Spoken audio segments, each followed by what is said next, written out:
The remote clicked. That was the only warning I got. 1 second, the soft, familiar hum of the evening news was filling the room, keeping me company just like it had for the last 15 years. The weatherman was talking about a cold front coming in from the north, and I was thinking about whether I should cover my hydrangeas. It was a peaceful moment, the kind of moment you take for granted until it's snatched away from you. The next second, the room plunged into silence, a sudden, aggressive darkness that felt heavy, like a wool blanket thrown over my head. I blinked behind my glasses, confused. My hand was still hovering over my coffee cup, the ceramic warm against my fingertips. I looked up. My son-in-law, Derek, was standing right in front of the television. He blocked the screen completely, a towering shadow in his sweat-stained t-shirt. He didn't look at me. Not at first. He just tossed the remote onto the sofa with a careless flick of his wrist, like he was discarding a piece of trash that had bored him. The plastic clattered against the fabric, a sharp, ugly sound in the quiet room. "Go to your room, old woman," he said. His voice wasn't loud. He didn't scream. Screaming implies a loss of control, and Derek felt very much in control that night. His voice was low, heavy, filled with a kind of casual arrogance that makes your stomach turn over. It was the voice of a man who believes he has already won. "The game is on," he continued, finally turning his head to look at me with those cold, flat eyes. "This living room is mine now." My heart hammered against my ribs, a frantic bird-like rhythm. I looked past him, towards the kitchen doorway. My daughter, Lena, was standing there. She was holding a grocery bag, hugging it to her chest like a shield. I could see the sharp edges of cereal boxes pressing against the plastic. Her knuckles were white. I waited. Lord knows I waited. I waited for her to drop that bag. I waited for her to step forward, to find the fire that I know I raised her with. I waited for her to say, "Derek, are you out of your mind? That is my mother. This is her house. You apologize right now." But she didn't. She just looked down at the floor, staring at the scuff mark on the hardwood that Derek had made with his work boots a week ago. She shrank into herself, making herself small, making herself invisible. That silence from my own flesh and blood hurt more than a slap to the face. It hurt more than the arthritis in my knees. It hurt more than the grief I felt when I buried my husband, Thomas, 15 years ago. Because grief is natural, honey. Betrayal is not. And in that moment, sitting in the green velvet armchair that Thomas had bought for me with his first bonus check, something inside me didn't break. No, that's not the right word. Breaking implies I fell apart. Something inside me froze. It turned into ice, cold, hard, and sharp. I didn't argue. I didn't beg. I didn't cry. Derek was expecting tears. He was expecting the frail old lady to whimper and shuffle away, defeated. Instead, I stood up. My knees popped, a sound like a dry twig snapping, but I stood tall. I smoothed the wrinkles on my skirt. I looked at Derek, then at Lena, memorizing this scene like a photograph I would never throw away. Then I walked out the front door. They thought I was surrendering. They thought I was retreating into the night like a wounded animal. They didn't know I was going to war. Hello, dear listeners. Thank you for joining me today. Before I tell you what happened next, and believe me, you are going to want to hear what happened next, I would be very happy if you subscribe to the channel. And please, leave a comment down below writing which state or country you are listening from. It always warms my heart to see how far our stories travel. Now, get comfortable, grab your tea, and let's go back to the beginning. To understand why that moment in the living room was so shattering, you have to understand the 4 years of slow, creeping darkness that came before it. You have to understand that a house doesn't get stolen overnight. It gets stolen inch by inch, spoon by spoon, room by room. My name is Celeste. My friends call me Auntie Rose. I've lived in that house on Elm Street for 35 years. It's a beautiful place, or at least it used to be. It's a 2-story colonial with white shutters and a big wraparound porch where the sun hits just right in the afternoon. My husband, Thomas, worked himself to the bone at the steel mill to pay that mortgage off.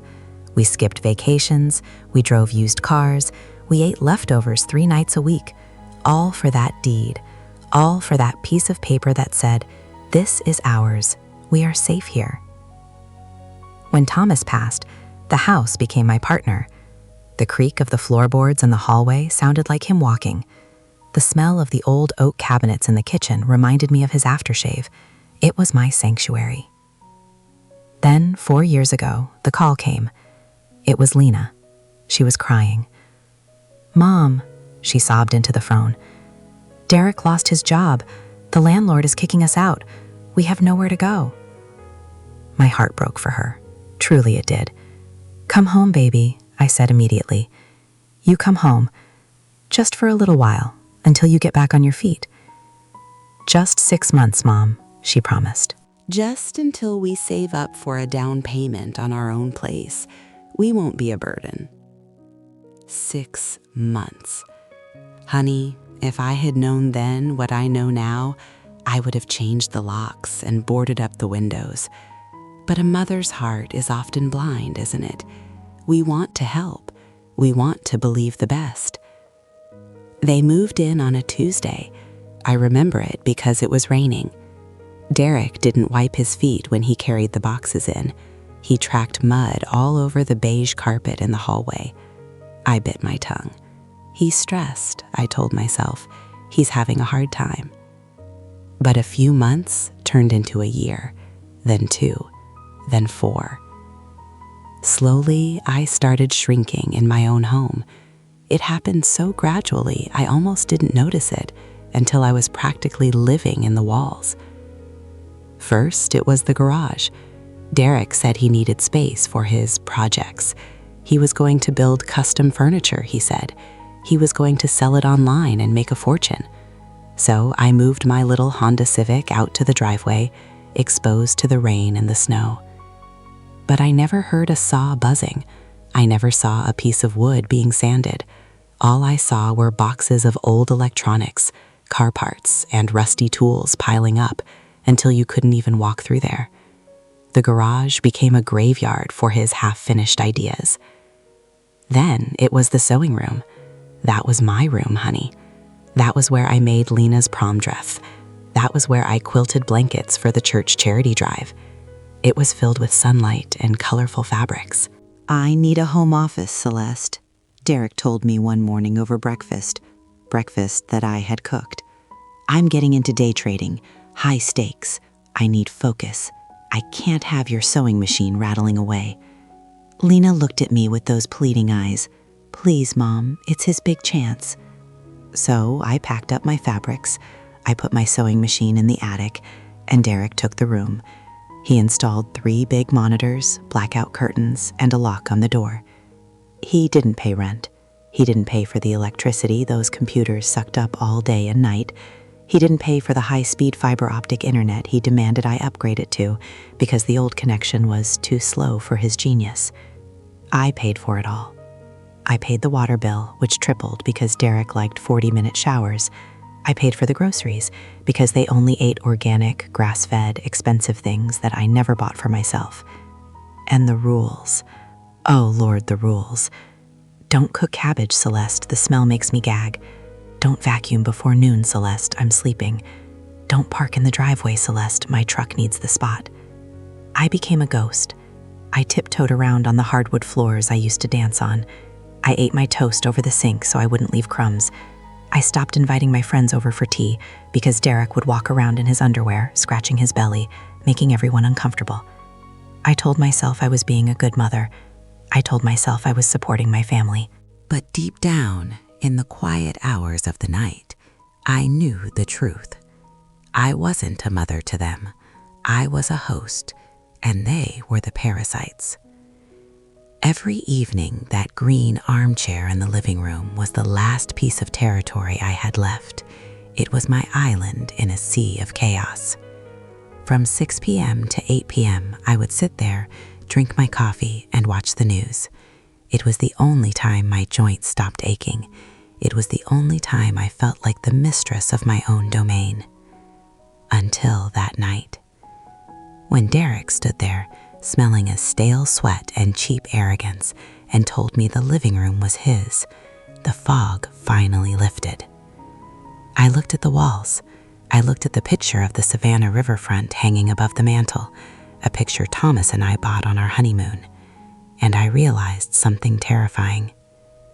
They weren't saving money. I had seen the Amazon packages arriving every day. I had seen the new truck Derek drove. I had seen the takeout containers in the trash. They weren't planning to leave in 6 months.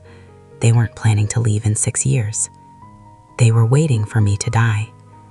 They were waiting for nature to take its course so they could inherit the kingdom they had already occupied. I was just an obstacle, a stubborn, breathing obstacle that took up space on the sofa. The realization hit me harder than the silence. It was cold. It was clarifying. I walked past Derek.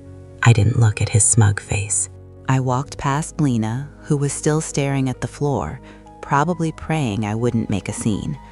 I walked down the hallway to my bedroom. The door clicked shut behind me. For a moment, I leaned against the wood, breathing hard. My hands were shaking. I looked at my reflection in the vanity mirror. I saw an old woman, gray hair, wrinkles around the eyes, a sensible blouse that had seen better days. I looked like a victim. I looked like someone's helpless grandma. "No," I whispered to the empty room. "Not today." I didn't go to the closet to cry. I went to the dresser, the heavy oak dresser that Thomas had refinished for me. I opened the bottom drawer.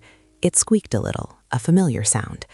Underneath a stack of winter sweaters, hidden way in the back, was a stiff leather pouch. I pulled it out. My fingers brushed over the cool leather. Inside, there was a blue folder, held shut by an elastic band. I opened it. The paper inside was yellowed at the edges, but the ink was as black and sharp as the day it was signed. Deed of title, property address, 42 Elm Street. Owner, Celeste M. Everson. There was no Derek on this paper. There was no Lena. Just me, just Celeste. 35 years at the county recorder's office teaches you one thing, honey. Words don't matter. Screaming doesn't matter. Tears don't matter. Documents matter. I slipped the deed into my purse. Then I grabbed my checkbook.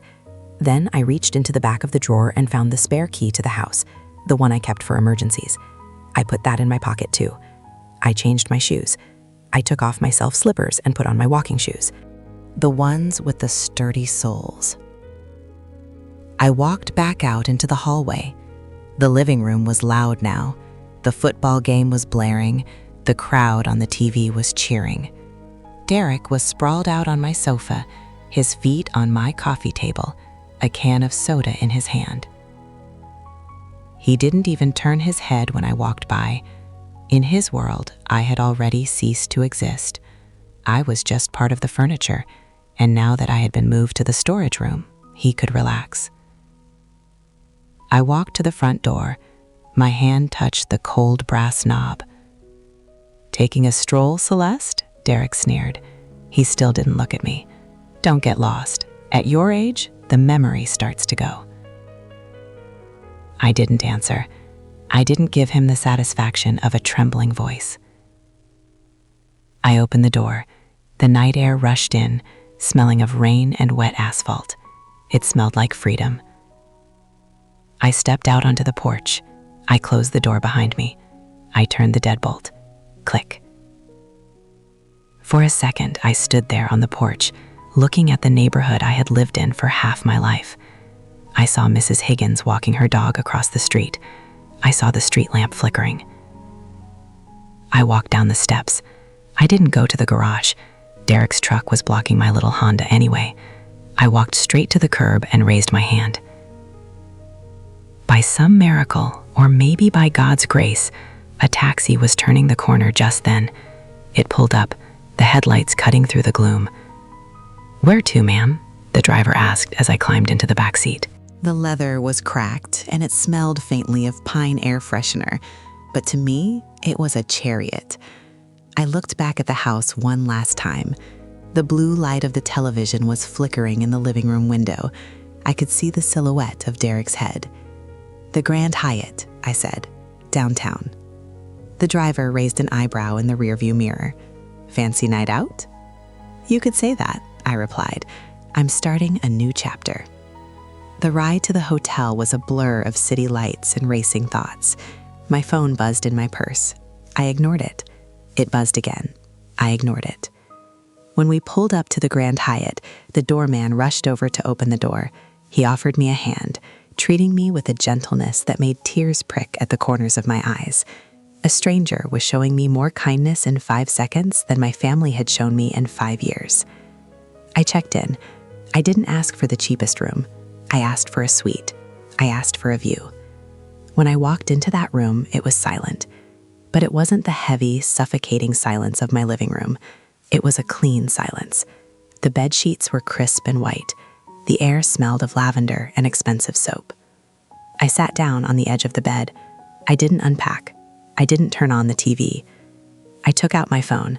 My fingers were trembling slightly, not from fear anymore, but from the adrenaline of what I was about to do. I scrolled past Lena's name. I scrolled past the home number. I stopped at a name I hadn't called in agents, but I knew he would answer. Andrew V. Sterling, attorney at law. Andrew and I went way back. We worked in the same building for 20 years. Him on property disputes, me on deeds. He was a shark in a 3-piece suit, but he had a soft spot for justice. I pressed call. It rang once, twice. "Celeste?" His voice was rough, surprised. "It's nearly 9 p.m. Is everything all right?" I took a deep breath. I looked out the window at the city spread out below me, a million little lights shining in the darkness. "No, Andrew," I said, my voice steady and strong. I woke up. "You woke up?" he asked, confused. "I need your help," I said. "I have court business tomorrow morning." "Why the rush, Celeste? What's happening?" "I need to evict 2 tenants," I said. The words tasted strange on my tongue, bitter but necessary. "They have become hostile. They are destroying the property." "Tenants?" Andrew paused. He knew my life. He knew who lived with me. "Celeste, do you mean Lena and Derek?" "I mean 2 people who live in my house without a lease," I corrected him. 2 people who pay no rent. 2 people who told the owner of the house to get out of her own living room. There was a silence on the line. Then I heard the rustle of movement, the sound of a chair creaking as Andrew sat up straighter. "What did they do?" he asked. His voice wasn't surprised anymore. It was sharp. It was his lawyer voice. Derek turned off my TV, I said simply. He told me the room was his. He told me to go to my room like a naughty child. And my daughter, she stood there and watched. "That is moral abuse," Andrew said, "at the very least." "I don't need pity, Andrew," I said. "I need the law. The house is mine. The deed is in my purse. They have lived there for 4 years. What are my rights?" "Well," Andrew started, "since there is no lease and they don't pay rent, it's considered a tenancy at will or gratuitous use. You have the right to terminate that use at any time. Usually we give 30 days notice." 30 days, I repeated. "That's fine. Prepare the notice. I want it served tomorrow. Personal service. I want someone in a suit to knock on that door and hand it to Derek." "I'll send Roman," Andrew said immediately, "my junior associate. He's 6'2", doesn't smile, and looks like he eats bricks for breakfast. He'll deliver the news clearly." "Good," I said. "I'll be at your office at 8 a.m. to sign the paperwork." "Celeste," Andrew said gently, "where are you staying?" "The Grand Hyatt." "Good. Stay there. Don't go back to the house tonight." "I have no intention of going back," I said. "Not until the locks are changed and the smell of Derek's cheap cologne is scrubbed from the walls." "We will get it done," Andrew promised. "But Celeste, be prepared. When you tug on the leash, the dog is going to bark." "Let him bark," I said. looking at my reflection in the dark window. I'm done feeding the dog. I hung up the phone. I felt lighter than I had felt in years. I ordered room service, a bowl of lobster bisque and a glass of dry white wine. When it arrived, I ate slowly, savoring every spoonful. No one was rushing me. No one was complaining about the sound of my spoon clinking against the bowl. I finished my wine and opened my notebook. I had one more thing to do before I went to sleep. Legal action was step one, but I knew Derek. I knew what hurt him most. It wasn't his heart. It wasn't his pride. It was his comfort. I picked up my pen and wrote at the top of the page, Operation Blackout. Step 1, the utilities. Step 2, the bank. Step 3, the silence. I looked at the clock. The customer service lines for the internet provider were open 24/7. I dialed the number. "Thank you for calling Fast Stream Internet," the robotic voice said. "How can we help you?" I pressed 0 for an operator. A young man answered. "Hi, I'm the account holder for 42 Elm Street," I said. "I'd like to make a change to my service." "Certainly, ma'am. What would you like to upgrade?" "I don't want to upgrade," I said, a small, cold smile touching my lips. "I want to disconnect. Immediately." "Oh," the young man sounded confused. "Is there a problem with the speed?" "No," I said. "The speed is fine, but the user has lost his privileges." "I see." "We can schedule a disconnection for the end of the billing cycle." "No," I interrupted. "I want it off now, tonight. I am the owner. I pay the bill. Cut the line." "Okay," he said, typing away. "I can send a signal to the modem. It will be offline in about 10 minutes. "Perfect," I said. "And while you're at it, cancel the cable TV package, specifically the sports channels." "Done. Anything else?" "No, thank you, honey. You have a blessed night." I hung up. I imagined the scene back at the house. Derek, mouth open, staring at a frozen screen right in the middle of a touchdown. The confusion, the rage, the frantic checking of the router. I took a sip of water and turned off the lamp. I lay back on the soft pillows. The war had begun, and for the first time in a long time, the general was sleeping soundly. I woke up the next morning with the sun. Usually, my mornings started with the jarring sound of an alarm clock at 6:30. Then the rush, the scramble to get the coffee brewing before Derek came down, grumbling about how he needed his caffeine intravenously. The sound of Lena running around looking for her keys. The sheer noise of other people's chaos. But today I woke up to silence. The light filtering through the heavy hotel curtains was soft and gray. I stretched my legs under the duvet. My back didn't hurt. My head didn't throb. I lay there for a moment, confused by the peace, until the memory of the night before washed over me. I wasn't in the guest room of my own life anymore. I was at the Grand Hyatt, and I had pulled the plug. I checked my phone. It was lying face down on the nightstand where I had left it. I turned it over. 17 missed calls, 32 text messages. Derek, Lena, Derek again, Lena again. I didn't open them. Not yet. I knew what they said. Panic always sounds the same, honey. It starts with confusion. Mom, is the router broken? And it quickly turns into accusation. Did you pay the bill? Fix this? I imagined the scene in my living room right now. Derek staring at his blank monitors, realizing he couldn't check his precious stocks. The TV in the family room displaying that bouncing no-signal box. The silence in the house must have been deafening for them. For 4 years, they had filled every corner of my home with noise to drown out the fact that they were failing. Now, they had to sit in the quiet. I got out of bed and took a shower. I washed my hair with the hotel's rosemary mint shampoo. I scrubbed my skin pink, like I was trying to wash off the layer of doormat that had accumulated on me. I put on the same clothes I had worn the night before, my sensible gray trousers and navy blouse. I looked in the mirror. I looked like the grandma who bakes cookies. I looked like the nice old lady who holds the elevator door. That's good, I whispered to my reflection. Let them underestimate you. It makes the surprise sweeter. I went down to the lobby, ordered a coffee and a croissant, and then walked 2 blocks to Andrew V. Sterling's office. The city was waking up. People were rushing to work, phones pressed to their ears, coffees in hand. I walked among them, but I felt different. For the first time in years, I wasn't rushing to serve someone else. I was on a mission. Andrew's office smelled of old leather books and expensive mahogany polish. It was a smell that commanded respect. The receptionist, a young girl named Sarah, looked up and smiled. "Mrs. Everson, Mr. Sterling is expecting you."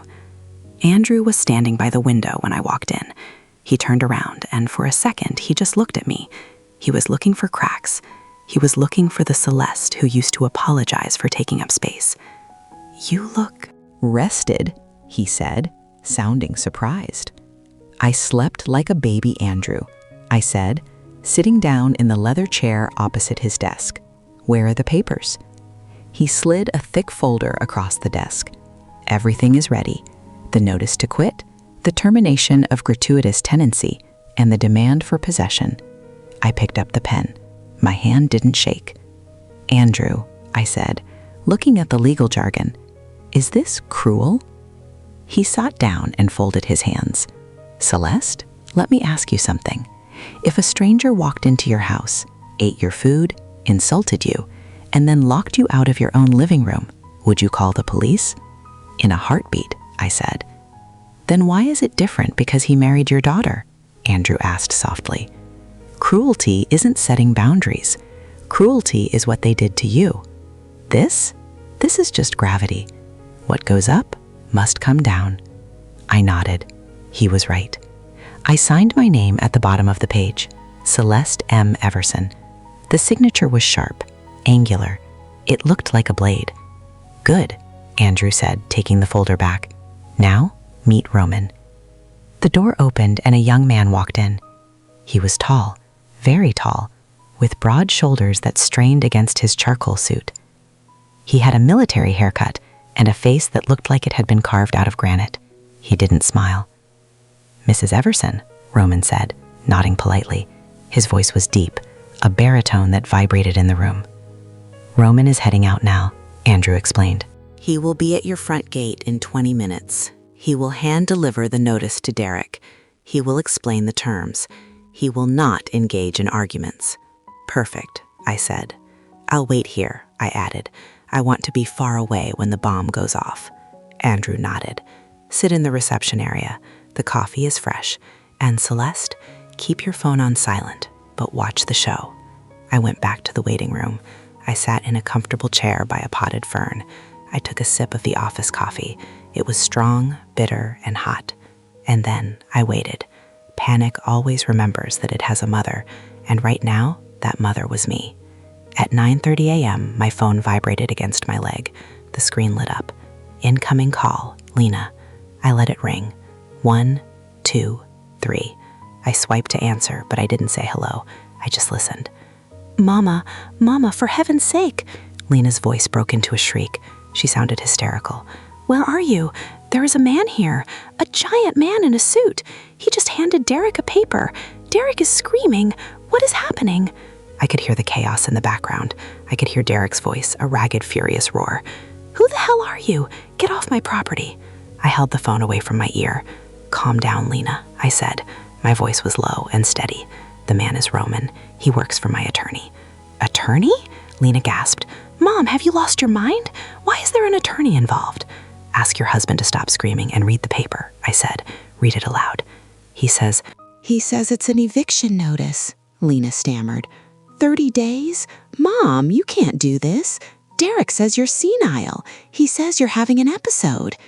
"I am completely sane, Lena," I said. "In fact, I have never been more sane. Read the document, do what it says, and tell Derek that the old woman is unavailable for screaming today." "But the internet," Lena cried. "The cable. Everything is dead. Derek has trades to make. You're ruining his career." Derek doesn't have a career, Lena, I said coldly. He has a gambling habit and a comfortable chair, both of which I have subsidized for 4 years. That's not fair. Fair is paying rent, I countered. Fair is respect. Goodbye, Lena.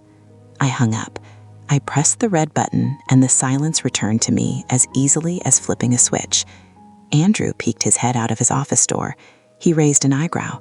The show has opened on schedule, I told him. Roman just texted, Andrew said, checking his own phone. Papers served. Derek threw them on the ground. Roman picked them up and taped them to the front door. Legal service is complete. Now we wait, I said. I sat there for another hour. I watched the clock on the wall. Tick-tock, tick-tock. I thought about the last 4 years. I thought about how I had shrunk myself to the size of a footstool so as not to disturb their moods.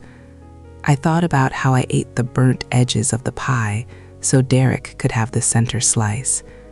I thought about how I watched my shows with headphones on so I wouldn't interfere with his conference calls that I now suspected were just him yelling at customer service representatives or his bookie. I opened my purse and pulled out another document I had brought with me. It wasn't a legal paper, it was a pension statement. The numbers stood neatly in columns like little soldiers. The lifetime payout from my banker husband, a couple of stable investment accounts. These figures meant I could live. These figures meant I didn't have to grovel. Next to it, I placed a printout of my bank transfers from the last year. Transfer to Lena, $500, car repair. Transfer to Lena, $1,200, emergency dental. Transfer to Lena, $300, groceries. The purpose of every payment was family support. My hand sometimes shook when I wrote those checks, but the signature was always straight. The habit of paperwork. The habit of love.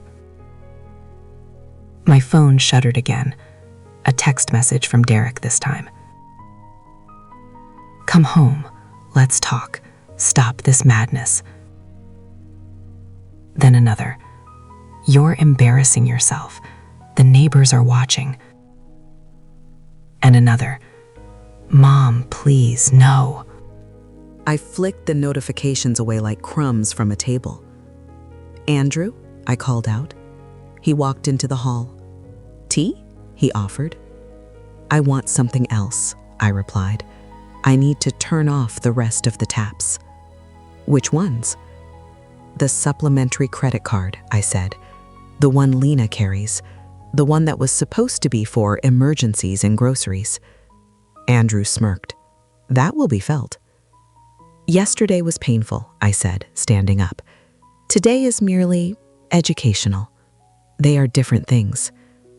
I took a small notebook from my purse.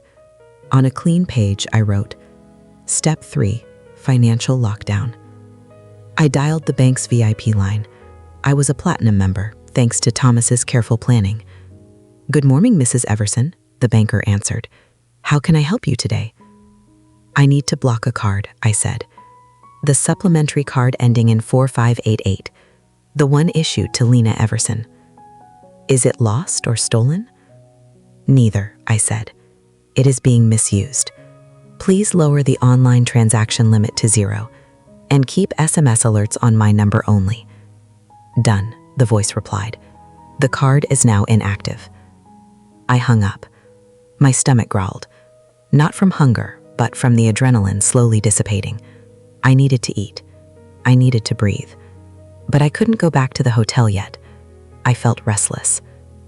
Is there a decent clothing store nearby? I asked Sarah, the receptionist. The Gallery Mall is 2 blocks away, she said. Why? Are you shopping? I looked down at my sensible shoes and my gray trousers.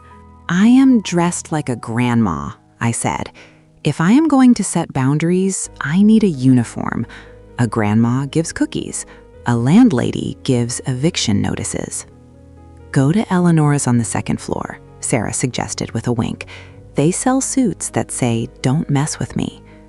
I walked out of the office. The air outside was bright and dry. I walked quickly, not looking back. The shop windows reflected a woman who looked like me, but stiffer, straighter. I arrived at the mall. It was quiet, the mid-morning lull. I went straight to Eleanor's. The sales associate, a woman named Jenna with sharp eyes and a name tag, approached me. She didn't coo at me like I was a confused elderly woman. She sized me up. "I need a uniform," I told her, calm, businesslike. "Today I am declaring independence." Jenna nodded. She didn't ask questions. She just disappeared into the racks. She returned with a pair of dark blue, straight-leg trousers, a crisp white cotton blouse, and a beige linen blazer. I went into the fitting room. I put them on. The fabric settled just right. The trousers sharpened my posture. The blouse was crisp against my skin. And the blazer pulled everything together. It was armor. I looked in the mirror. The woman staring back at me didn't look like she would apologize for existing. She looked like she owned the building. I bought a pair of leather pumps with a low, distinct heel. Click, clack, the sound of authority. "Wear it out?" Jenna asked at the register. "Yes," I said. "Put the old clothes in a bag. Actually, put them in the donation bin. I don't want to wear that woman's skin anymore." I walked out of the store. The tap-tap of my new heels on the tile floor was like a metronome keeping time with my new heart rate. I went to a quiet Italian restaurant on the second floor. I ordered a mushroom risotto and a glass of I placed my phone next to me, face down. Spoon, fork, breathe. For the first time in a long time, I wasn't eating stealthily or on the run. I was dining. 10 minutes later, my palm felt a short vibration against the table. I picked up the phone. A text message from the bank. Transaction declined, $85. Merchant, the butcher shop. Item, prime rudeye. I stared at the screen. $85 for steak. Derek. Of course, the internet was out. The eviction notice was taped to the door. His world was crumbling, and his reaction was to go buy expensive steak, probably to grill the stress away. Probably thinking, well, the old bat pays for the groceries. At least I can eat well. I smiled, a short, unsentimental smile. Almost immediately, another message flashed. Transaction declined, $45. Merchant, Liquor World. Item, imported lager. And then the phone rang. It was Derek's number. I calmly answered. "The cards aren't working," he shouted. "No hello, no apology, just pure, unadulterated entitlement. We are at the register. There's a line behind us." "You need to call the bank." I took a sip of my wine. It was crisp and cold. "It's not a malfunction, Derek," I said. "It's a freeze." "A freeze? Why?" "Because the credit and the trust both expired yesterday," I said, "along with your game." "But we need to eat," he sputtered. "Lena is crying in the car." "Then let Lena use her own money," I said. "Or you use yours. You saved $100,000 for a house, didn't you? Surely you can afford a steak."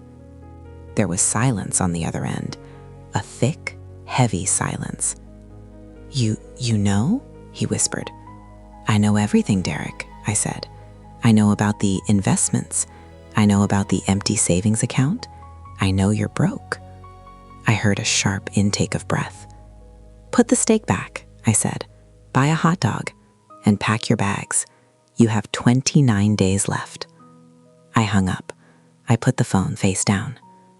I finished my risotto slowly, tasting every grain of rice. I paid the check with my own card, my platinum card, and it went through with a cheerful beep. I walked out of the mall. I caught a cab and returned to the Grand Hyatt. The lobby was cool, smelling of cleanliness. In the room, I slipped off my new shoes. I placed the room key on the nightstand. The familiar metallic jingle answered with calmness inside me. I turned on the TV to a music channel, classical violins, and set the volume exactly where I liked it. Not too loud, not too quiet. I lay down for a nap. My body took what it needed. I was in the eye of the storm now. The winds were howling around me. Derek's rage, Lena's tears, the neighbors' gossip. But here, in the center, it was quiet. I closed my eyes. Tomorrow, I would have to face them. Tomorrow, I would have to look my daughter in the eye and break her heart to save her life. But that was a problem for tomorrow, Celeste. Today, Celeste was wearing a beige blazer, and she was doing just fine. I slept for an hour. Just 1 hour.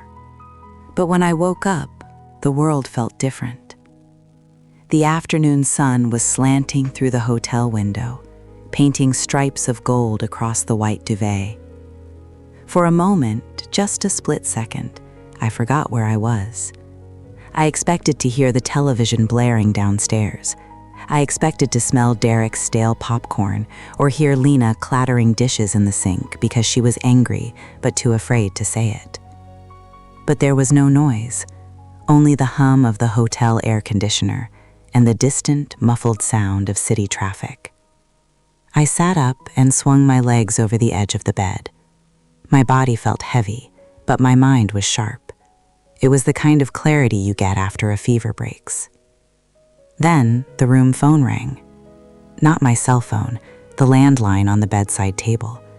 That shrill, demanding ring that always makes you jump. I picked it up. Mrs. Everson? It was the front desk clerk. His voice was polite, hushed. I apologize for disturbing you, ma'am, but there is a young woman here in the lobby. She claims to be your daughter. She says it's urgent. I closed my eyes and took a deep breath. Lena, of course. I glanced at the clock. It was 4 p.m. The bank cards had been frozen for 3 hours. The internet had been dead for 18 hours. The pressure cooker was whistling. Does she want to come up? I asked. She asked to come up, yes, the clerk said. But she also said, well, she asked if you would please come down. She's crying, ma'am. I looked at the beige blazer hanging on the back of the chair, my armor. Tell her I'll be right down, I said calmly, and tell her to sit in the lounge, not pace the floor. I hung up. I went to the mirror. I didn't rush. I washed my face with cold water. I smoothed my hair. I put on the blazer, buttoning it with deliberate slowness. I wasn't going down there to bake cookies or wipe tears. I was going down there to negotiate terms. I took the elevator down. When the doors slid open with a soft ding, the lobby was busy. Businessmen in suits, tourists with luggage, couples laughing. And there, in the middle of it all, was Lena. She looked like a wreck. Her hair, usually so neat in a tight bun, was fraying at the edges. Her blouse was wrinkled. She was clutching her purse to her chest like it contained the last oxygen tank on Earth. She saw me step out of the elevator. She saw the beige blazer. She saw the way I held my head up. And for a second, she looked confused. It was as if she was looking for her mother, but found a stranger instead. Mama, she breathed out, rushing toward me. She stopped 2 steps away. She didn't hug me. I think the look in my eyes stopped her. What is all this? She hissed, her voice trembling. The internet is dead. The cable is gone. The card won't go through at the store. We had to leave the groceries, Mom. It was humiliating. Derek is losing his mind. Where have you been? Sit down, Lena, I said, pointing to a velvet armchair near the window. We are in a respectable place. We will speak calmly, or we will not speak at all. She blinked, stunned by the command in my voice, but she sat. She sank onto the edge of the chair, clasping her hands until her knuckles turned white. Mom, please, she switched tactics instantly. Her voice went soft, that placating tone she used on Derek when he was in a mood, the tone of a peacemaker who has forgotten how to make peace with herself. Let's just go home. We can fix this. Derek, he had a bad day yesterday. He's stressed about work, but he's sorry. He sent you a text, didn't he? Let's go home. I'll make tea. We'll talk it through like family. I sat opposite her. I crossed my legs. I am not offended, Lena, I said evenly, and I am not coming home for tea. Then what are you doing? She whispered. I have made a decision, I said. The house is mine. You have lived there for 4 years without a lease. You have lived there on my charity. And yesterday, your husband decided that my charity gave him the right to act like a king and treat me like a servant. He didn't mean it. He meant every word, I interrupted. He told me the room was his. He told me to get out. So I got out. And now I am giving you 30 days to get out too. Lena's mouth dropped open. You're serious about the eviction? Dead serious. As of today, 0 utilities, 0 financial support. This is not revenge, honey. This is order. But he has to work, she flared up, a flash of anger cutting through her fear. He has calls, deadlines. You are ruining his reputation. Let him work from a co-working space, I countered, or a cafe, or his mother's house, or the library. He can't work from a library. Why? I asked. Because they require silence, or because they don't allow screaming? She flinched. The internet, the TV, the supplementary card, those were privileges, Lena, paid for by me. You are not a life-sustaining necessity on my budget anymore.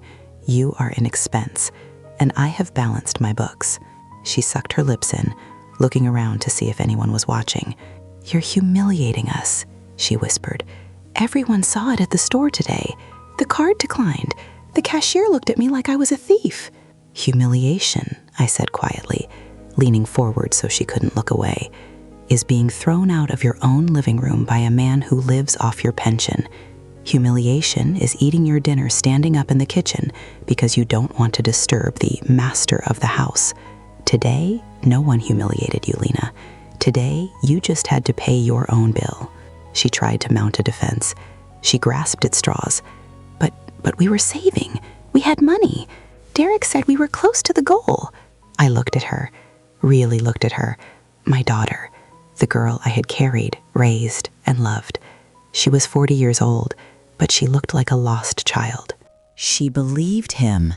She actually believed him. Where is the money, Lena? I asked. It's tied up, she stammered. In business, investing. He said he would show me later. He will show you, I nodded. Tomorrow, at 10 a.m. sharp, at Mr. Sterling's office. You called a lawyer? Her eyes whitened. Against your own family? I called the rules, I replied. Family is respect. Family is kindness. Go to your room, old woman, is not family. That is a hostage situation, and tomorrow we are going to negotiate your release. She sighed, a long, shuddering breath. Her shoulders slumped.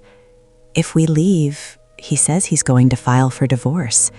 He says if he doesn't have the house, he can't stay with me. The words hung in the air between us. My heart ached for her, it truly did. But pity is a dangerous drug, honey. Pity keeps you trapped. I reached out and covered her cold hands with mine. Lena, I said softly, listen to me. If your marriage is held together by my square footage and my bank accounts, that is not a marriage. That is a transaction, and you are the currency. She snatched her hands away as if I had burned her. You've become cruel, she spat out, old and cruel. I have become an adult, I said calmly. At 68 years old, I finally grew up. You are 40, Lena. You have a head start. Use it. We sat in silence for a moment. Teacups clinked at the nearby tables. Someone laughed. The world kept turning, indifferent to our little tragedy. Just turn the internet back on, she tried one last time, her voice small. He won't cope, and neither will I. No internet, I said, but your voice works fine. Use it. I stood up. Tomorrow, 10 a.m., Andrew Sterling's office. Be there, Lena. If you want to know the truth about your life, be there. She stood up too. She adjusted her purse strap, searching my face for the soft, yielding mother she used to know. the mother who would write a check to fix everything. She didn't find her. "I'll be there," she tossed over her shoulder. She walked away quickly, backing toward the exit as if escaping a fire. I watched her go, and only then did I feel the tension drain out of me. Not a loss of strength, but a normalization of breath. I went back up to my room. That evening, I didn't watch TV. I sat by the window and watched the city lights come on, one by one. My laptop pinged. An email from Andrew. Subject: update regarding tenant Celeste. Notice served. Derek's corporate lawyers, he apparently has a friend who is a junior paralegal, have confirmed receipt. He has been sending internal emails pressuring you. Negotiations tomorrow at 10 sharp. Both will attend. Sincerely, A.V. Sterling. I closed the laptop. I opened my phone settings. I scrolled to the family sharing location app, the one Derek had installed on my phone years ago for my safety. The one that let him see exactly where I was at all times. I tapped the button. Stop sharing location. Access prohibited flashed on the screen. Good. My dot on the map belonged to me again. I took the keys out of my purse and spilled them onto the nightstand. The metal jingled cleanly. Tomorrow, the conference room door would open, and 3 people would walk in. Him, my daughter, and the truth. The next morning, the air in Andrew's conference room was cold.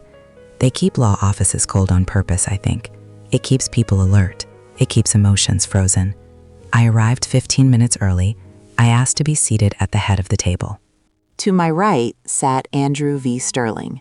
He had his neat folders stacked in a pile, his pen parallel to the edge of the table. He looked relaxed, like a lion waiting for a gazelle to limp by. On the table in front of me, I placed 3 things: my driver's license, the deed of title, and the bank statements Andrew had printed out for me. My armor today was simple: the beige blazer again, a direct gaze, and paper. At 10 a.m. exactly, the door clicked. The paralegal murmured, "They're here." Derek stumbled in first. He looked diminished. His usual arrogance was faded, like a cheap shirt that had been washed too many times. His eyes were bloodshot. He hadn't shaved. His tie was loose, hanging around his neck like a noose. Behind him came Lena. She looked terrified. She clutched her purse, her eyes glued to the floor. She sat in the chair furthest from me. "Please be seated," Andrew said with his deep baritone. It sounded like a judge's gavel. "I'm not here for a greeting," Derek snapped immediately, pulling out a chair. The legs scraped loudly against the floor. "Enough with the show. We've lived there for 4 years. We have rights." I looked over my glasses. I paused deliberately. I let his anger hang in the air until it sounded petty. "Rights are exactly why we are here, Derek," I said calmly. "The house is my sole property. You were using it at the owner's goodwill. I have terminated that goodwill." "There's something called adverse possession," he shot back. He must have been Googling legal terms all night on his phone data. "We possessed it openly, as owners. Have you even seen the law?"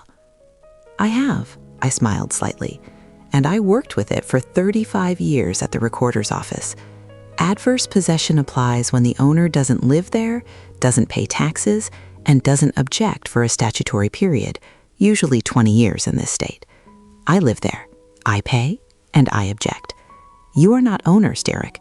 You are guests who forgot to leave." Derek's jaw clenched. He turned his desperate eyes to Andrew, seeking a man-to-man ally. "The notice is proper," Andrew confirmed smoothly, not even looking up from his file. "Upon expiration of the 30-day deadline, a lawsuit will be filed for eviction and recovery of fair market rent calculated from the date of the notice." "This is illegal," Derek raised his voice. "She cut off our internet, our funds, emotional distress. I'm suing." "Internet is not a life-sustaining utility," Andrew said, unblinking. "If you want it, connect it yourself, in your own name, at your own house." "Lena, tell her." Derek jabbed a finger at my daughter. "She's destroying our family." Lena blinked. Her lips trembled. She looked at him, then at me. Silence. I decided it was time to end the charade. I slid a folder toward Lena. It wasn't the eviction notice. It was the financial autopsy of their life. "Let the paper speak," I said softly. Derek, for 4 years, you told my daughter you were saving for a condo. You told her you were a day trader. You claimed to have nearly $100,000 in savings. I do, Derek lied. It's in futures. It's leverage. You old folks wouldn't understand. I understand math, I said, and I understand zero. Lena, I nodded to the folder. Open it. Lena's hand shook as she opened the cover. These are Derek's trading accounts, I explained. Andrew pulled the records through the discovery process for the impending lawsuit. Look at the balance, honey. Lena's eyes darted over the figures.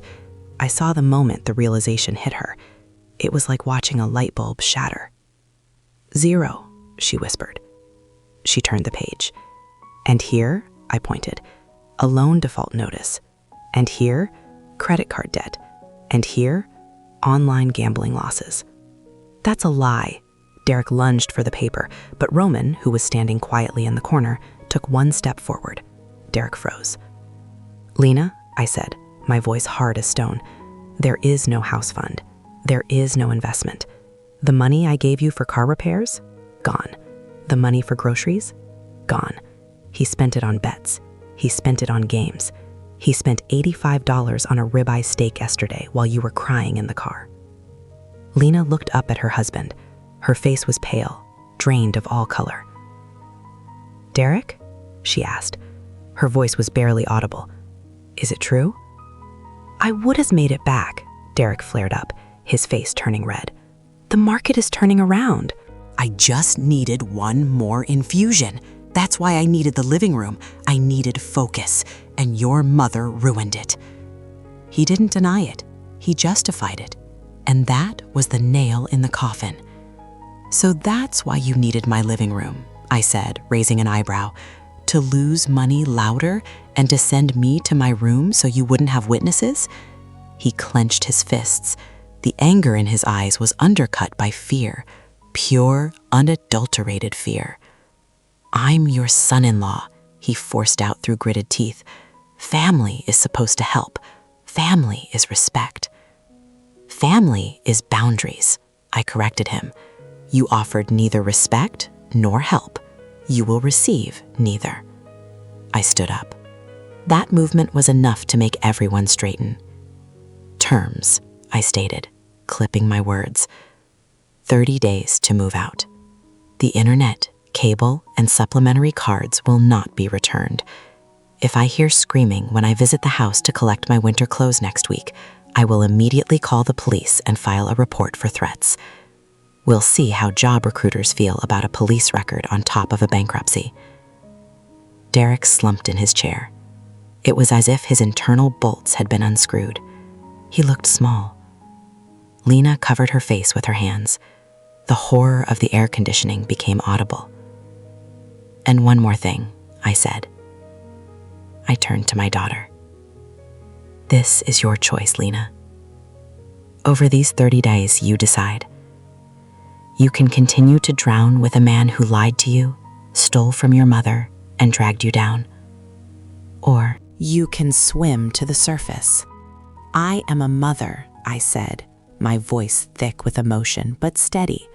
But I am not a bank, and I am not a free cafeteria.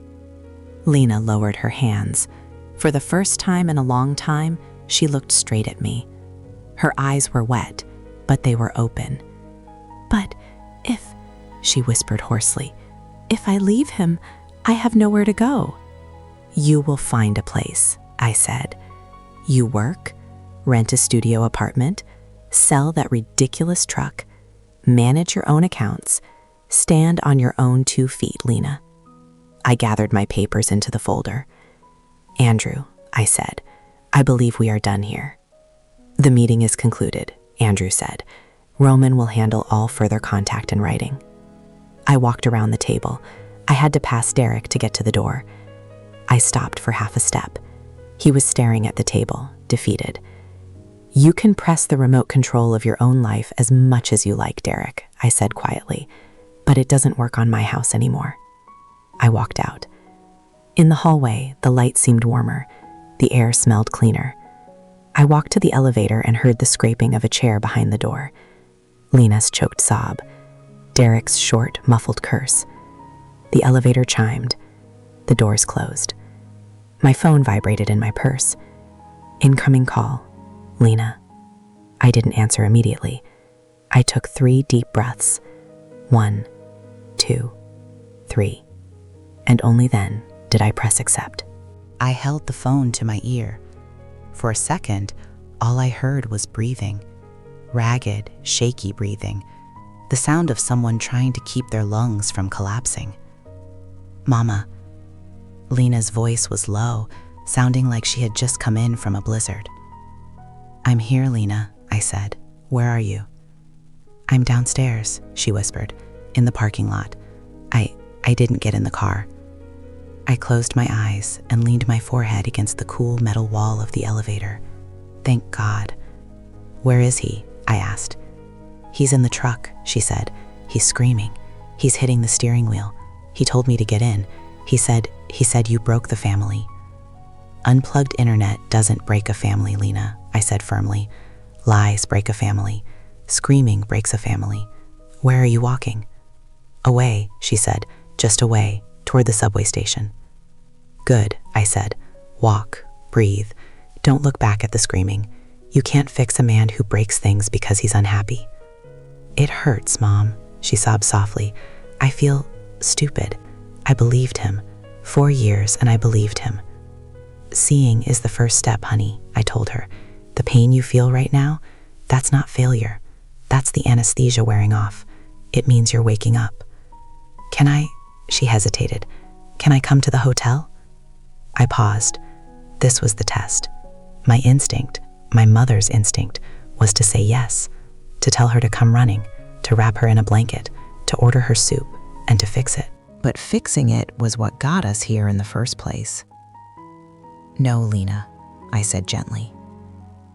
Silence on the line.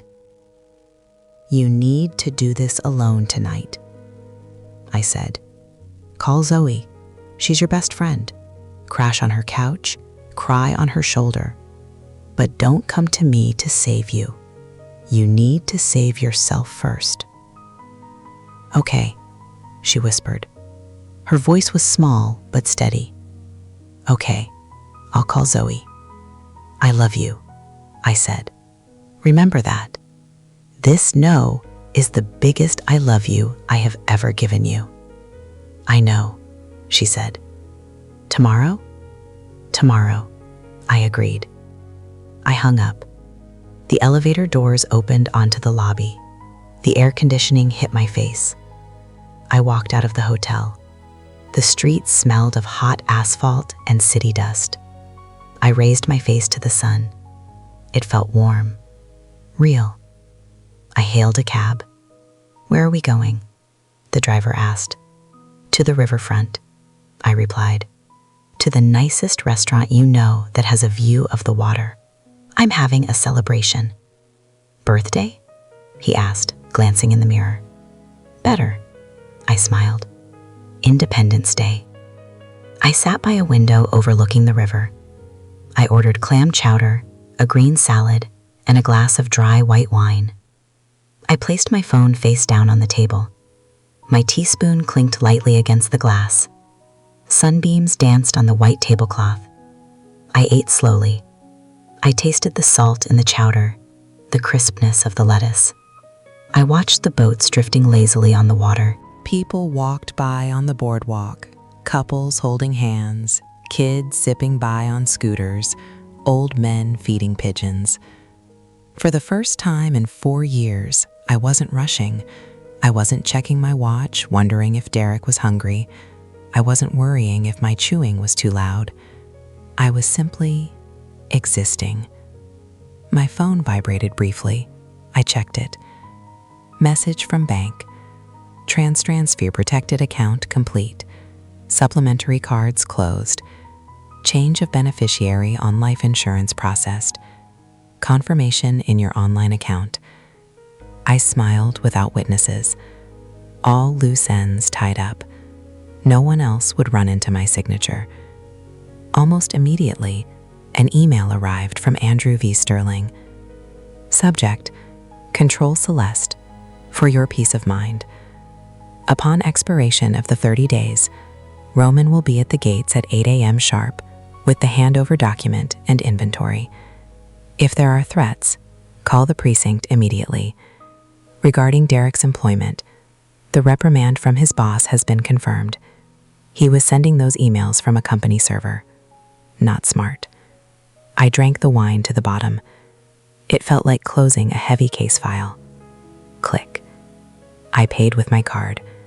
I tipped the waiter generously. I walked along the waterfront home. The wind messed up my hair, but I didn't care. In a store window, I caught a reflection of myself. The same woman, but brighter inside. Not a victim, not a hero. Just an adult who had finally taken the keys back. The next 30 days passed in a blur of quiet order. I stayed at the Grand Hyatt.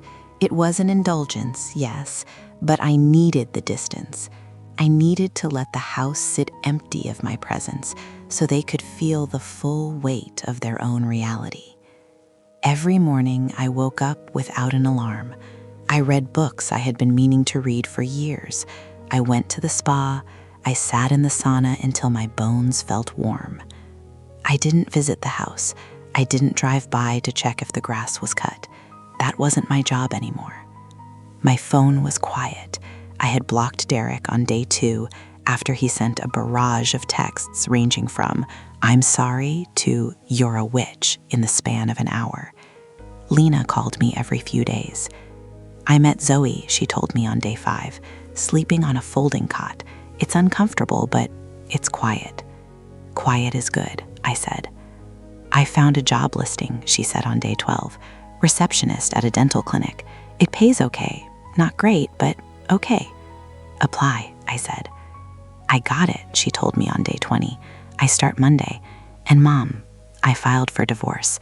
The pro bono lawyer says since there are no assets, thanks to Derek losing everything, it should be quick. I'm proud of you, I said, and I meant it. Mom, she asked me once, her voice trembling, were you ever afraid of being alone?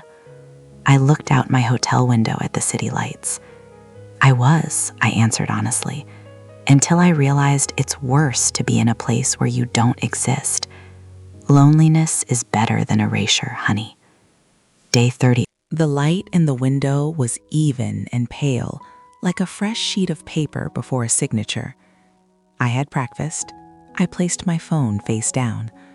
Roman called at 8:15 a.m. Mrs. Everson, his deep voice rumbled. I'm at the gates. The moving truck has just left. They're gone. Was there trouble? I asked. Mr. Derek made some noise, Roman said diplomatically, but he signed the handover. Keys are in my hand. Inventory is complete. There are a few holes in the walls from TV mounts and some scuff marks on the floor, but the structure is sound. Thank you, Roman, I said. Leave the keys under the mat. I'll take it from here. Are you sure you don't want me to wait? No, I said. I need to do this part alone. I checked out of the hotel at noon. I drove my little Honda Civic down the familiar streets. My heart was beating a steady rhythm. I turned onto Elm Street. The trees were green and lush. The neighborhood looked exactly the same as it had a month ago. Mrs. Higgins was still watering her petunias. The mailman was still delivering bills. But when I pulled into my driveway, everything felt different. The big black truck was gone. The oil stain on the concrete remained, a parting gift from Derek, but the space was empty. I walked up the porch steps. They creaked, a sound I loved. I bent down and lifted the doormat. The keys were there. The metal was warm from the sun. I put the key in the lock. I turned it. It clicked easily, smoothly, as if the house itself was exhaling. Welcome back, Celeste. I pushed the door open. I walked in and stopped. The silence hit me first, but it wasn't the heavy, hostile silence of the last 4 years. It was an empty silence, a waiting silence. The family room was bare. The walls, painted a dull gray by Derek 3 years ago because he thought it looked modern, were marked with shadows where his massive monitors had stood. There were ugly holes in the drywall where he had mounted his speakers. The floor was scuffed. The air smelled stale.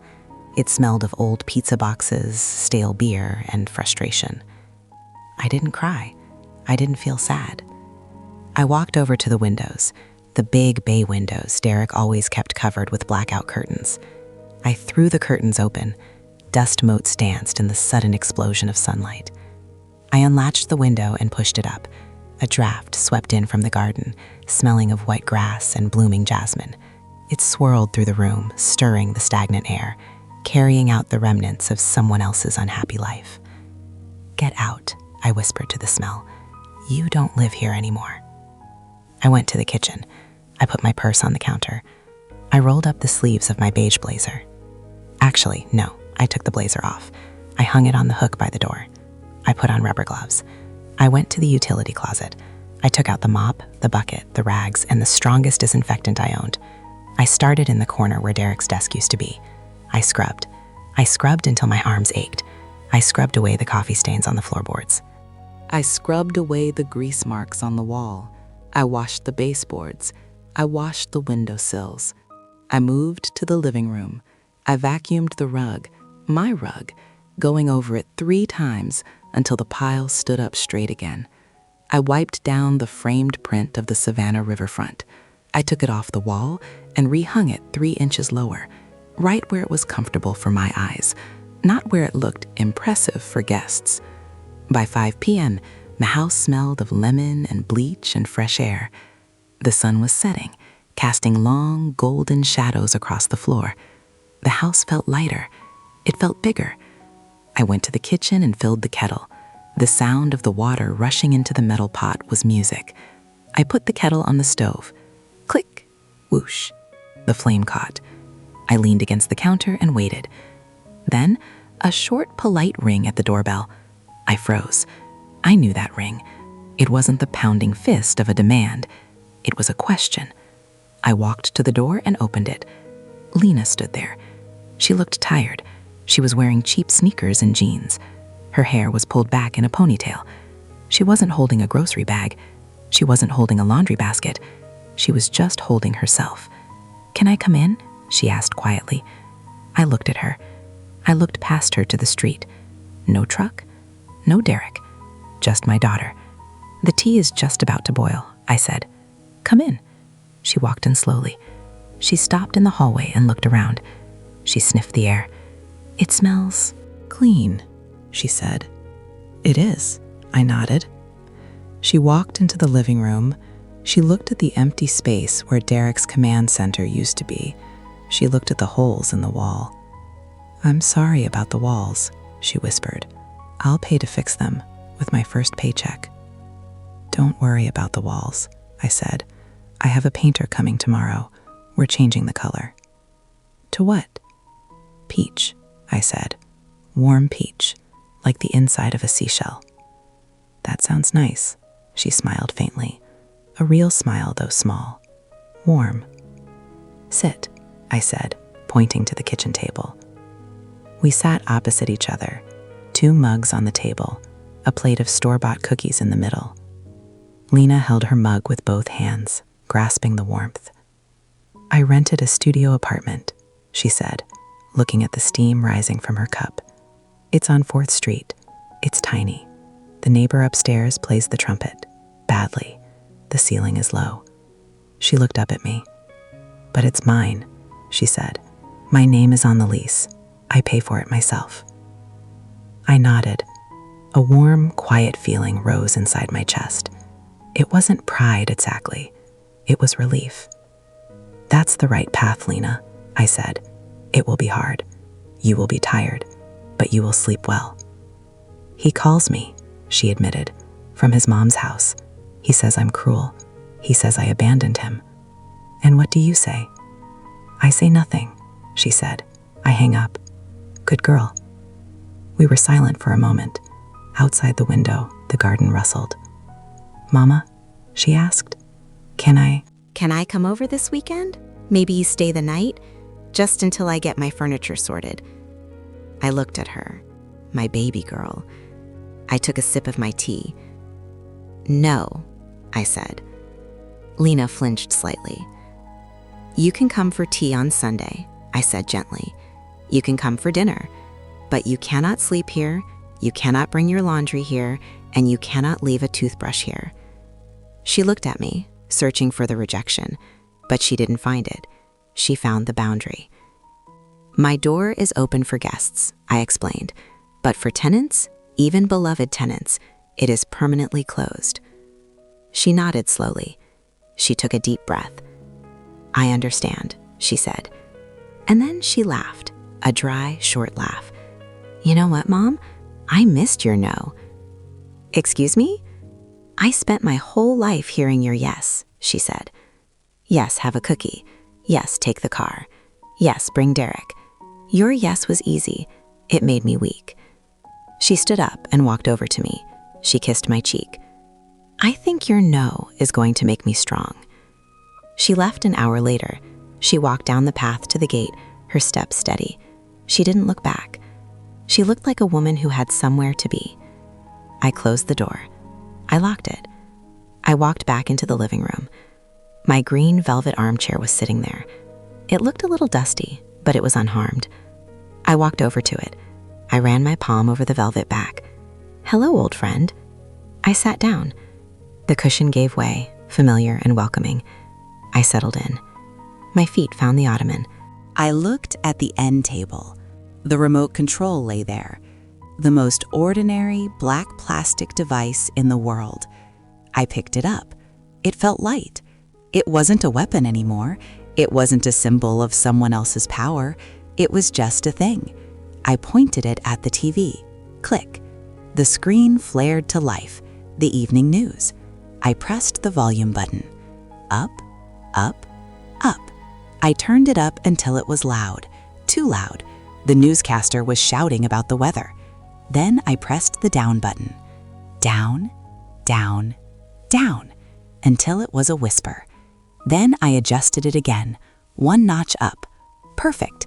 Exactly as loud as I liked it. Not quieter, not louder.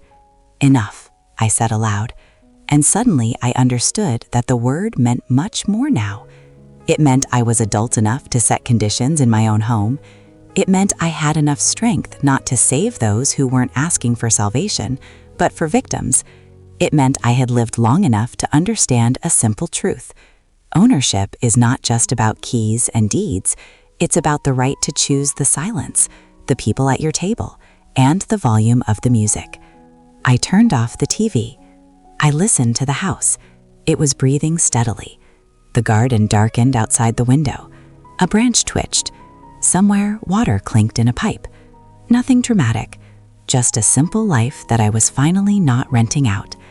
I closed my eyes and smiled. I was home.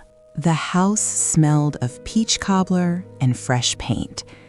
It was a Wednesday, 3 months after the Great Eviction, as I had started calling it in my head. The walls of the living room were no longer that depressing prison cell gray Derek had insisted on. They were warm peach.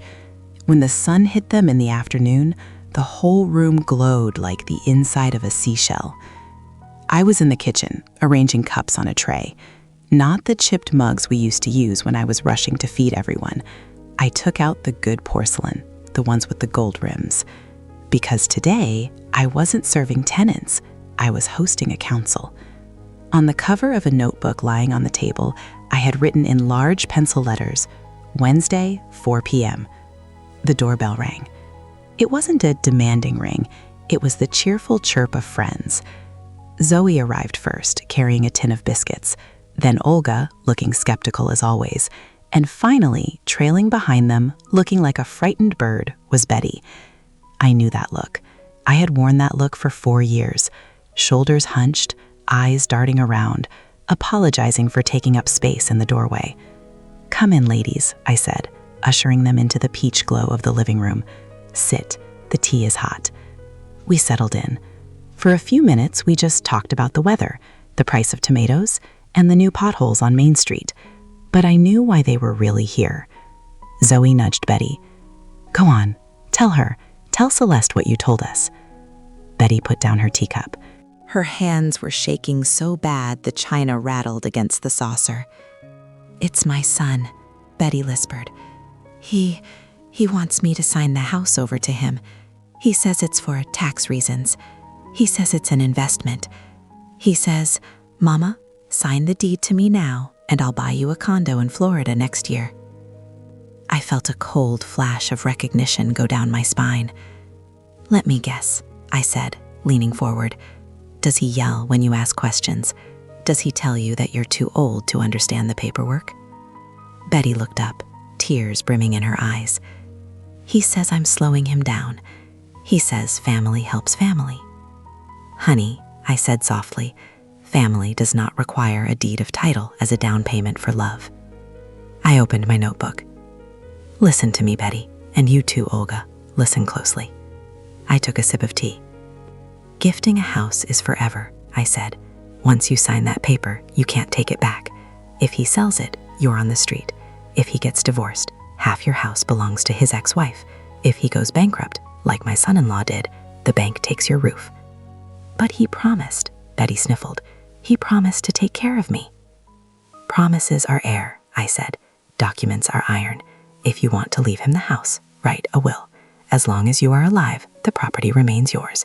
You can change a will. You can rip up a will. You are the captain of the ship until the day you die. He'll be so angry, Betty whispered. He screams. Let him scream, I said. Screaming is the sound a child makes when he doesn't get a cookie. You are not raising a child anymore, Betty. You are dealing with a predator. I tore a sheet of paper from my notebook and slid it toward her.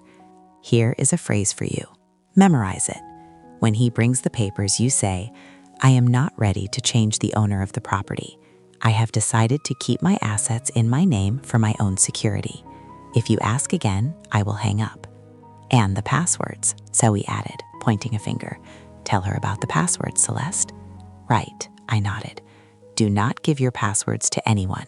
Not to the kids, not to the grandkids for their games, not to fix the computer. Your password is the key to your vault. We sat there for 2 hours. We drank tea, we ate cobbler, but mostly we strategized. By the time Betty left, she wasn't hunched over anymore. She looked terrified, yes, but she had a script. She had a plan, and she knew that next Wednesday at 4 p.m. she had a place to come back to. After they left, I washed the cups. I wiped the table.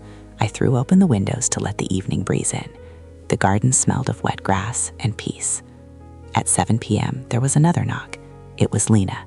She stood on the porch holding a small potted plant, a violet. Hi, Mom, she said. I'm not late, am I? You're right on time for dinner, I said. Come in. She walked in. She took off her shoes and placed them neatly by the door. She didn't throw her coat on the chair. She hung it up. She walked over to the peach wall and ran her hand over the paint. It really is beautiful, she said. It feels happy. It is happy, I said. How is the apartment? Noisy, she laughed. The guy upstairs is learning the saxophone now. But I paid the rent yesterday with my own money, and I had enough left over to buy this. She handed me the violet. Thank you, baby, I said. We ate dinner, roast chicken and vegetables. We talked about her job at the dental clinic. We talked about a book she was reading. We didn't talk about Derek. He was a ghost story we no longer needed to tell around the campfire. At 9 p.m., Lena stood up. I should go, she said. I have work early. She looked at the staircase. For a split second, I saw the old longing in her eyes, the wish to just run up to her old room, crawl under the covers, and let me take care of the world for her. Drive safe, I said. She smiled, a sad, sweet smile. Can I come next Sunday? She asked. Sunday is fine, I said. Bring the dessert. I will. She hugged me. It was a brief hug, an adult embrace, not a cling. She walked out the door, and I watched her go down the path. She walked straighter now. She looked like a woman who knew the weight of her own keys. I closed the door. Click. I walked through the house. Kitchen, hall, family room. My documents were neatly stacked on the shelf. The Savannah riverfront print was hanging exactly where I wanted it. I went into my study, the room that used to be Derek's office. It didn't smell like sweat and lies anymore. It smelled of lemon polish. I sat down at the desk and opened a fresh notebook. On the first line, I wrote, "The Owner's Manual." I wasn't writing it for Lena. I was writing it for myself, and maybe, one day, for the Bettys of the world who were still sitting in their green armchairs, afraid to pick up the remote. I wrote, how fear disguises itself as care, how habit drowns out your voice, how one phrase, to your room, old woman, can expose the whole scheme, how documents give you back your spine, and how unclogged internet can suddenly turn on your brain. I wrote that you cannot give away yourself or your house, not out of love, not out of pity, that living together without respect is not family, it is a hostage situation, and that a timely no saves better than 1,000 yeses. I closed the notebook and put it in the drawer. I returned to the family room. I sat down in my green velvet armchair. The remote control lay on the end table. I picked it up. I turned on the stereo system. I found a station playing jazz, soft, slow saxophone. I sat with my eyes closed. I listened. I pressed the volume button. 1 notch up. Perfect. Enough. I said the word aloud to the empty room. Enough. It didn't mean stop anymore. It meant plenty. It meant I was adult enough to set conditions in my own home. It meant I had enough strength not to save those who weren't asking for salvation, but for my blood and my square footage. It meant I had lived long enough to understand the simple truth. Ownership is not just about keys and deeds. It isn't just about who pays the taxes. Ownership is about the right to choose the silence, the right to choose the people at your table, and the right to decide the volume of the music in your own life. I opened my eyes. The house was breathing steadily around me. The peach walls glowed in the lamplight. I was 68 years old. I was alone, and I had never been more complete. That is where my story comes to an end, darlings, but I hope in a way it is just the beginning for some of you. If you are sitting in a chair right now, feeling small in your own house, if you are walking on eggshells to avoid cracking someone else's mood, I want you to look in your purse, find your keys, feel the weight of them. You have the power. You just have to wake up and use it. Thank you for spending this time with me. If this story resonated with your soul, please like the video and subscribe to the channel. It helps more than you know. And tell me in the comments, what is one boundary you need to set today? I read every single one. I wish you peace, I wish you strength, and most of all, I wish you ownership of your own joy. Until we meet again.